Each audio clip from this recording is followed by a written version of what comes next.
Hi guys welcome back to cricket pros. ఈ రోజు వచ్చేసి ఎంఐ వర్సెస్ ఎస్ఆర్హెచ్ అయితే మంచి మ్యాచ్ అంటే ప్రీవ్యూ గురించి మాట్లాడదాం. సో ఈ రోజు నా ఫేస్ క్యామ్ ఎందుకు ఆన్ చేయలేదంటే నాది క్యామ్ కొంచెం హ్యాండ్ ఇచ్చింది. సో అందుకే నీకు ఫేస్ క్యామ్ ఆన్ చేయలేదు. అందుకే టీడబ్ల్యూ ఫేస్ క్యామ్ అయితే వస్తుంది. సో ఈ రోజు ప్రీవ్యూ మ్యాచ్ మాట ఎంఐ వర్సెస్ ఎస్ఆర్హెచ్.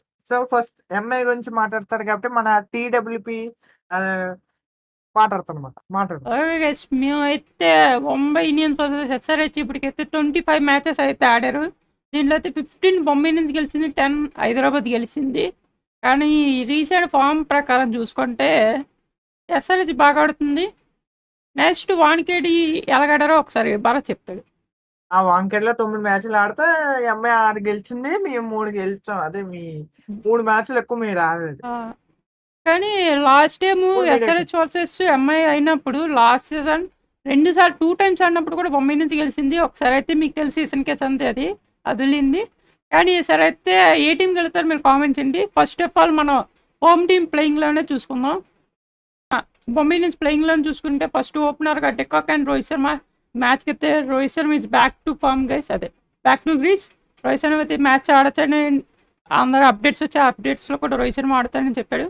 దాని తర్వాత నెంబర్ 4 వచ్చి నెంబర్ 3 1 డౌన్ వచ్చేసి అసలు నమ్మందీర్ ఆరు తిలక్ వర్మ వీళ్ళిద్దరు ఎవరైనా దిగొచ్చు. నేనైతే థింక్ నమ్మందీరే దిగుతా అనుకున్నా. రోహిత్ శర్మ అవుట్ అయితే డెకాక్ అవుట్ అవుతే లెఫ్ట్ హ్యాండ్ దించుతాను అనుకున్నా. దాని తర్వాత సూర్యకుమార్ యాదవ్, హార్దిక్ పాండ్యా, రుతర్ఫోర్డ్ కూడా ఆడతారు guys. And Will Jacks is back to Mumbai Indians team. Will Jacks అయితే జాయిన్ అయిపోయాడు ముంబై ఇండియన్స్ టీంలో. ఈ మ్యాచ్ కూడా ఆడతారని నేను అనుకుంటున్నాను. ఇంకేంటంటే ఇంకోటి విషయం, శాంతనర్ ఉల్డోడ్ ఇప్పటికీ శాంతనర్ ప్లేస్లో మహారాజ్ వచ్చాడు. కానీ ఈ మ్యాచ్ మహారాజ్ ఆడించారు అనుకున్నా.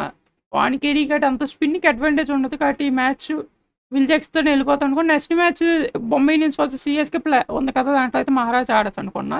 నెక్స్ట్ బూమ్రా, దీపక్ సార్ అయితే మ్యాచ్ మళ్ళీ ఆడతారు గైస్. లాస్ట్ టైం ఈ ప్లేస్లోని కృష్ణ అనే ప్లేయర్ ఆడారు. కృష్ణని తీసి మ్యాచ్ దీపక్ సార్ తీసుకొస్తారు. దీపక్ సార్ మన మెయిన్ కెప్టెన్కి ఇప్పుడు వైస్ కెప్టెన్ ఈసన్ కిషన్ మీద మంచి రికార్డ్ ఉంది. అందుకే దీపక్ సార్ మ్యాచ్ ఆడతాను అనుకున్నా. అండ్ లాస్ట్ గజన్ఫర్ ప్లేయర్ వచ్చేసి అశ్విన్ కుమార్. ఈ ప్లేయర్ మాత్రం అసలు మామూలుగా ఆడట్లేదు. అశ్విన్ కుమార్ అయితే నెక్స్ట్ లెవెల్. మీకు తెలుసు ఫస్ట్ మ్యాచ్ రాగానికి జీటీతో అసలు మామూలు వికెట్లు కాదు, 4 వికెట్స్ తీశాడు. లాస్ట్ మ్యాచ్ కూడా వికెట్ తీశాడు. ఈ మ్యాచ్ కూడా అశ్విన్ కుమార్ మళ్ళీ ఆడిస్తాను అనుకున్నా. తర్వాత ఇంకెవరైనా నువ్వు అనుకున్నావా ప్లేయింగ్ లెవెల్లో ఏం చేంజెస్ ఉంటావు అనుకున్నావా? ప్లేయింగ్ లెవెల్లోనా నాకు తెలిసి ఛాన్స్ ఇవ్వచ్చేమో మహారాజ్కి, ఎందుకంటే తను బ్యాట్ టు ప్లస్ బౌలింగ్ కూడా వేయచ్చు విల్ జాక్స్ కాబట్టి. ఉండగా అది కదా, విల్ జాక్స్ ఉండగా బ్యాటింగ్ బౌలింగ్ అంటున్నాను. స్పిన్ ఎవరికైనా ఎక్స్ట్రా కావాలంటే స్పిన్ మంచి పనిచేస్తుందంటే మహారాజ్ ఏదైనా ఇంపాక్ట్ ప్లేయర్ అయినా దింపొచ్చాము అనుకుంటా. ఇంకోటి ప్లేయర్ అంటే నెక్స్ట్ వచ్చేసి మన ఎస్ఆర్హెచ్ ప్లేయింగ్ లెవెన్ కోసం భరత్ చెప్తాడు. మీరు వినండి SRH playing eleven. SRH playing level అయితే మ్యాక్సిమం ఎలా ఉండొచ్చు. ఓపెనర్ అవసరం లేదు, ట్రావిస్ హెడ్ రెఫరింగ్ చేస్తానమాట ఓపెనర్స్. తర్వాత cool and calm Ishan Kishan. Abhishek కొత్త నేమ్ వచ్చింది తెలుసా మీకు? అభిషేక ఏ పేరు? మిస్టర్ మ్యాక్సిమం అని పేరు పెట్టాడు. ఆహా ఓకే, కేరళనా? మిస్టర్ మ్యాక్సిమం అని ఢిల్లీ క్యాపిటల్స్ మ్యాచ్ లప్పుడు నామకరణం చేశారన్నమాట అభిషేక్. సో అభిషేక్ బాగుందా, మిస్టర్ మ్యాక్సిమం బాగుందా, మీరే కింద కామెంట్ చేయండి. సో ఇసాన్ కిషన్ బొంబాయి అయితే విడిచి కొడతాడు, ఎందుకంటే వాళ్ళు కో టీమే కాబట్టి ఇసాన్ కిషన్. సో మాక్సిమం ఇసాన్ కిషన్ మాత్రం ఎలాగే గుర్తుంది కదా. అది అది అది ఇది 2 మ్యాచ్లు ఎంపైర్లు కొనేసారు. మీ టీం 14 బ్రో, మర్చిపోయా. 13 మంది ఆడుతున్నాడు. 13 మందిలో ముగ్గురు అవుట్ ఆఫ్ కంట్రీ మాట. సో ఆ ముగ్గురు ఎవరో మీకు తెలిస్తే కామెంట్ చేయండి. సో తర్వాత క్లాస్ మెయిన్ ఎస్ఆర్హెచ్ టీమ్ కి అన్ని మ్యాచ్లు గెలడానికి మెయిన్ ఎన్కేఆర్ క్లాస్ వీళ్ళిద్దరే. ఫస్ట్ లో వికెట్లు పడిపోయిన వాళ్ళిద్దరు స్టాండింగ్ నుంచి నీట్ గా, లేదంటే మ్యాచ్ ఎప్పుడు అసలు. ఇప్పుడు ఎన్కేఆర్ నంబర్ 4 కానీ నంబర్ 4 రావాలి. కానీ నంబర్ 4 కాక నంబర్ 7 పంపిస్తున్నారు అసలు. చాలా మిస్ఫేర్ అవుతుంది. అది దానికి యంగ్‌స్టర్‌కి ఎక్కువ ఛాన్స్ వస్తుంది. సో, మీకు కావాల్సింది యంగ్‌స్టర్ కాకుండా మీకు రన్స్ కావాలంటే 'నితీష్ కుమార్' అని క్లాస్ పైకి రాస్తే అప్పుడు మంచి ఫినిషర్‌గా సలీల్ ఆడుకోవచ్చు. నా ఒపీనియన్. హ్మ్.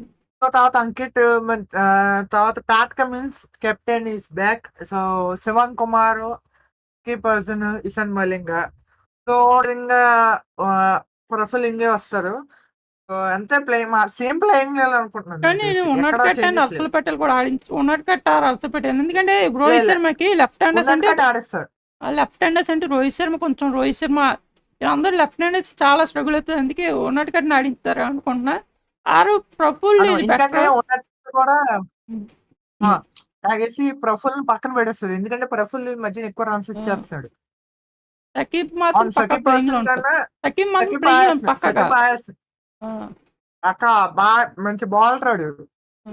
ప్రఫుల్ ఇంగే కన్నా సకిప్ చాలా బాగా వేస్తున్నాడు బౌలింగ్. సో, నాకు తెలిసి ప్రఫుల్ ఇంగే బదులు ఎవరైనా ప్లేయర్ ఉన్నట్టు కట్ వచ్చే ఛాన్సెస్ అయితే ఉంటాయి.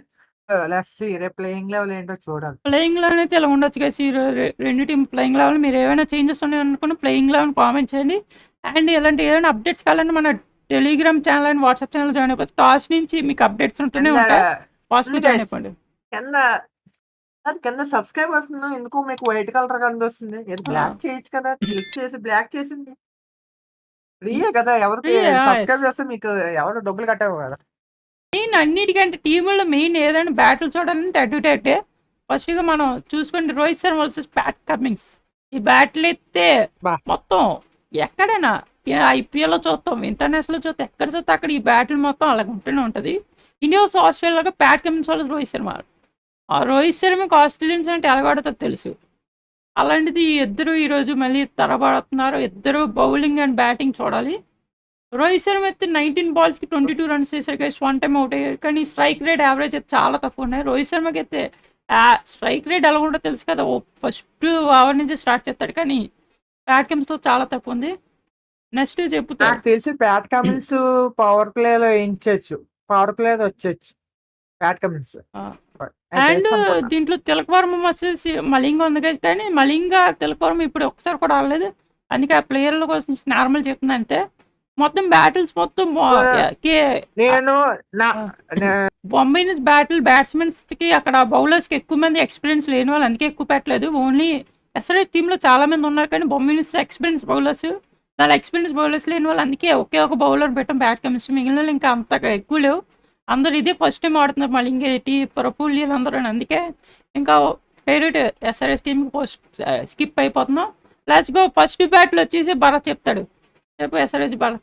అభిషేక్ వర్సెస్ బుమ్రా. సో అభిషేక్ బుమ్రా అంటే ఎలా తెలిసిందే. నాకు తెలిసి అభిషేక్ కొట్టొచ్చు. ఎందుకంటే ఇండియా ప్రాక్టీస్ మ్యాచెస్ ఎక్స్పీరియన్స్ ఉంది కదా. ఎలా ఆడతాడు, ఏ టెక్నికల్ ఆడతాడు తెలుసు కాబట్టి మ్యాక్సిమం ఛాన్సెస్ తీసుకోవచ్చు. ఎందుకంటే బుమ్రా ఫామ్ కూడా అంత లేదు ఈ ఐపీఎల్ 2026 ఏదో లాస్ట్ 3 మ్యాచ్లు వికెట్లు వేసాడు తప్ప ముందంతా రన్స్ ఇచ్చాడు. ఓకే, నేను అనుకుంటుంది మరి అడ్డీ అయితే అభిషేక్ ఎక్కువ ఉంది, బుమ్రా కూడా ఎక్కువ ఉంది. సో 29 బాల్స్ ఫేస్ చేసి 46 రన్స్ కొట్టి 2 డిస్మిసెస్ చేశాడు. యావరేజ్ 23 ఉంది. గుడ్. స్ట్రైక్ రేట్ 160 ఉంది. అది మాత్రం బాగుంది. అయితే అంటే ఒక ప్లేయర్ ఉన్న స్ట్రైక్ రేట్ అయితే మన అభిషేక్ అయితే ఉంది. సో నేను అనుకుంటాను బుమ్రా పవర్ ప్లేయర్ అవ్వచ్చేమో అనుకుంటున్నాను. ఎందుకంటే వీళ్ళిద్దరు స్టార్ట్ చేస్తే తెలిసింది కదా, విధ్వంసం ఎక్కడికో తీసుకెళ్ళిపోతాడు మ్యాచ్ ని. బుమ్రాని పవర్ ప్లేయర్ తీసుకురావచ్చేమో అనుకుంటున్నాను. Next Bumrah set. అంత అనిపించలేదు గైస్. ఎందుకంటే హెడ్ ఎలా ఫామ్ లో లేడు. సో నాకు తెలిసి ఛాన్సెస్ బొంబాయి ఇండియన్స్ కి ఉన్నాయి. ఈ బ్యాట్లో ఓపెనర్స్ వర్సెస్ బొంబాయిని అదే బూమరా గేస్ ఓపెనర్స్ ఇద్దరికి బొంబాయిని అదే బూమరా మీద మంచి రికార్డ్ ఉంది. అసలు మామూలు రికార్డ్ కాదు. ఇద్దరిని ఓపెనర్లో అవుట్ చేయాలని ఫస్ట్గా మన బూమరా అయితే వచ్చింది. నెక్స్ట్ వచ్చేసి ఈశాన్ కిషన్ వర్సెస్ దీపక్ చహర్. ఈ బ్యాటిల్ కోసం భరత్ చెప్పాడు. బాబా ఎంత మంచి బ్యాటిల్ అయ్యా బాబు ఇది. ఇషాన్ కిషన్ మంచి ఫామ్ లో బాబోయ్ మామూలు ఫామ్ లేదు. కానీ దీపక్ చార్ లో దెబ్బతీసేస్తాడు అనుకుంటున్నా. ఎందుకంటే 47 బాల్ ఫేస్ చేసి 60 రన్లు కొట్టి 4 సార్లు అవుట్ చేసే యావరేజ్ పరిని ఇట్టుకుంటూ స్ట్రైక్ రేట్ ఏమో 127. ఎంత దారుణం అయ్యా అంత ఫామ్ లో. మరి మరి చూడాలి. ఎవరంటే మన 17 సంవత్సరాల వైభవ్ సూర్యవంశీ దీపక్ చార్ బౌలింగ్ కొట్టాడు, మామూలు కాదు, నెక్స్ట్ లెవెల్ కొట్టాడు. బాబాయ్ అది దాని తర్వాత విధ్వంసం. అది విధ్వంసం అయ్యే బాబు. అప్పటి నుంచి ఇంకా ఫామ్ ఆడించలే. కోల్పోయింది దీపక్ చార్ది. సో నాకు తెలిసి మంచి హెడ్ ఉంటది. ఎందుకంటే ఇషాన్ కిషన్ కూడా మంచి ఫస్ట్ నుంచి ఛాన్సెస్ తీసుకోవడానికి చూస్తాడు. అంటే ఫస్ట్ బాల్ నుంచి హిట్టింగ్ కొట్టడానికి ట్రై చేస్తాడు. ఎందుకంటే బిఫోర్ ఇయర్ ఇషాన్ కిషన్ వేరు, ఈ ఇయర్ ఇషాన్ కిషన్ వేరు. ఎందుకంటే ఆ ఇయర్ స్లో ఇన్నింగ్స్, అంటే టైమింగ్ కొడతాం లేదా కొట్టని, కానీ ఈ ఇన్నింగ్స్ వేరు. చాలా బాగా ఆడుతున్నాడు, మంచి ఫామ్ లో ఉన్నాడు. సో చాలా కూర్సల్ బ్యాటల్ అయితే ఉంటది అనుకుంటున్నాను నేనైతే. అయితే హార్దిక్ పాండ్యా రీసెంట్ ఫామ్ లో అసలు లేడు గైస్. అలాంటిది క్లాజన్కి మిడిల్ ఓవర్స్ లో అండ్ డెత్ ఓవర్స్ లో ఇవ్వాలి హార్దిక్ పాండ్యా. 29 balls కి 42 runs. క్లాజన్ అయితే మామూలు కొట్టలేదు. దీనిలో స్ట్రైక్ రేట్ కూడా అసలు కౌంట్ చేయలేదు. దాంతో స్ట్రైక్ రేట్ యావరేజ్ కౌంట్ చేయలేదు. స్ట్రైక్ రేట్ ఇది 144 స్ట్రైక్ రేట్. క్లాజన్ నార్మల్గా స్ట్రైక్ రేట్ ఎలా ఉంటుంది తెలిసి, ఇలాంటి స్ట్రైక్ రేట్ చిత కొడతాడు. అండ్ ఇంకో బ్యాటిల్ కూడా ఉంది, అదే మన కొత్త కుర్రాడు స్టార్ అశ్విని కుమార్ వర్సెస్ క్లాజన్. ఈ బ్యాటిల్ ఫ్రెష్ బ్యాటిల్, ఇది ఫస్ట్ టైం బ్యాటిల్. ఈ బ్యాటిల్ కూడా చూడాలి. నేనైతే 2 బ్యాటిల్స్ అనుకున్నా, మీరు ఇంకా అదే సో ఈ బ్యాటిల్స్ మేము అనుకున్నా. మీరు ఇంకేమైనా బ్యాటిల్స్ అంటే కామెంట్ చేయండి. అండ్ భరత్ ఇంకేమైనా చెప్పాలన్నాయా? ఏమన్నా బ్రో మన వెయిటింగ్ ఫర్ మ్యాచ్ రేపు గురించి చూడాలి. సో ఈ రోజు మ్యాచ్ ఎవరు గెలుస్తారు, ఐ మీన్ రేపు అంటున్నాను కానీ ఈ రోజు మ్యాచ్ చూడాలి ఎవరు గెలుస్తారు. సో మీరు ఎవరు అనుకున్న కామెంట్ చేయండి గైస్. నేనైతే ఎస్ఆర్హెచ్ ఎందుకో స్లైట్ ఎడ్జ్లో ఉంది. నేనైతే ఎస్ఆర్హెచ్ గెలుతుంది అనుకున్నా, కానీ సగం బొమ్మ నేను బొంబాయి ఇండియన్స్. నాకు ఎందుకో కానీ మ్యాచ్ ఎంఐకి ఎస్ఆర్హెచ్ నుంచి చివరి వరకు వెళ్తాదేమో అనుకున్నా. రివర్స్లో చెప్పండి బొమ్మినియన్స్ని ఎస్ఆర్హెచ్, కానీ నేను మాత్రం సపోర్టింగ్ బొమ్మినియన్స్, కానీ ఎందుకో ఒక 80% ఓడిపోతుంది. లేదు బ్రో, నీకు ఎస్ఆర్హెచ్ స్టార్టింగ్ నుంచి మంచిగా ఆడింది అనుకో, స్టార్టింగ్ నుంచి పప్పలాడింది అనుకో మ్యాచ్ బొంబాయిది. ఎందుకంటే బొంబాయి అక్కడ ఎవరిది పిచ్ బొంబాయి, అలా స్లో పిచ్ వేస్తాడు, కంపల్సరీ స్లో పిచ్ వేస్తాడు. జాతక స్లో పిచ్. నేను స్లో పిచ్ అనుకోవట్లేదు. ఫస్ట్ మ్యాచ్ కేకేఆర్ వర్సెస్ బొమ్మినియన్స్ మ్యాచ్ వచ్చింది కదా, పక్కా గ్రాస్ ఇస్తారు. ఎందుకంటే ఎస్ఆర్హెచ్ దగ్గర అంత బౌలర్స్, అంత ఎక్స్పీరియన్స్ బౌలర్స్ లేరు కాబట్టి దీంట్లో గ్రాస్ ఎక్కువ ఇస్తారు పిచ్ మీద. బౌన్స్ ఎవరు చాలా క్రూషల్ అవుతుంది. ఎందుకంటే ఫస్ట్ ఎవరైనా, ఎందుకంటే సెకండ్ ఇన్నింగ్స్ డ్యూ రావచ్చు కాబట్టి.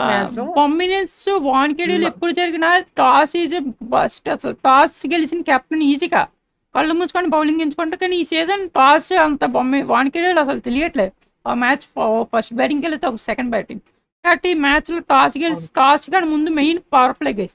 2 టీములు పవర్ ప్లేలో ఎవరు ఎక్కువ వికెట్లు కోల్పోకుండా బాగా కాపాడకుండా వాళ్ళు విన్ అవుతారు. ఎక్కువ వికెట్ కోల్పోతే ఇంకేం చేయాలో. మెయిన్గా ఈ మ్యాచ్లు మెయిన్గా అయితే చెప్తున్నాకైతే main battles and main preview కూడా అయితే మీరు ఒకసారి కామెంట్ చేయండి. మీరు ఏ టీం అనుకున్నారో. నేనైతే ఎస్ఆర్హెచ్ అనుకున్న, భరత్ ఏమో బొమ్మాయి నుంచి అనుకుని, మీరు ఎవరు కామెంట్ చేయండి. అంతే గైస్ వీడియో. నేను బొంబాయి అని కాదు, మ్యాచ్ బట్టి ఎవరు బట్టి చెప్పచ్చు. ఫస్ట్ ఎస్ఆర్హెచ్ బాడితే ఎస్ఆర్హెచ్, లేదంటే ఎంఐదే అంతే. అంతే గైస్ ఈరోజు వీడియో అంతే. ప్రివ్యూ విన్నారు కదా, అలాగే ఎడిటెడ్ చూసారు కదా. ఈరోజు వీడియో అంత అందరూ బాగా ఎంజాయ్ చేస్తుంటే మెయిన్గా లైక్లు కొట్టండి గైస్. లైక్లు కొట్టి సబ్స్క్రైబ్ కూడా చేసుకోండి. ఛానల్కి అయితే సబ్స్క్రైబ్ చేసుకో, వీడియోలు పెడుతున్నాం కానీ సబ్స్క్రైబ్ చేసుకోవట్లే. సబ్స్క్రైబ్ చేసుకోండి. That's a video guys. Signing up, TLP and Bharat. Bye bye.